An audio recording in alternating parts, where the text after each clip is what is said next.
అసలు నీ ప్లాన్ ఏంటో నాకేం అర్థం కావట్లేదు, అంత కన్ఫ్యూజన్ గా ఉంది. మన ప్రేమ మీ అన్నయ్యకి అర్థమయ్యేలా చేయడానికే మిమ్మల్ని ఇక్కడ షిఫ్ట్ చేయించా.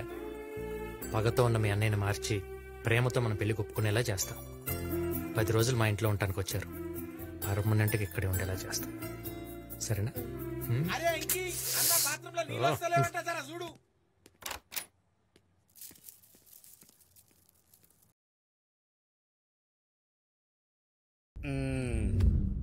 శాస్త్రి గారు, మీరు చెప్పినట్టే వాస్తు కరెక్ట్ గా ఉన్న ఇంటికి వచ్చాం.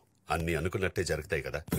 చూడండి, చెట్టు పగలైతే ఆక్సిజన్ ఇస్తుంది, అదే చెట్టు రాత్రి అయితే కార్బన్ డైఆక్సైడ్ ఇస్తుంది. అలాగే వాస్తున్న ఇంటికి వాస్తు లేని ఇంటికి డిఫరెన్స్ ఉంటుంది. నువ్వు ఎక్కడ నిలబడ్డావుట పొట్టేసుకునే అక్కడ నిలబడి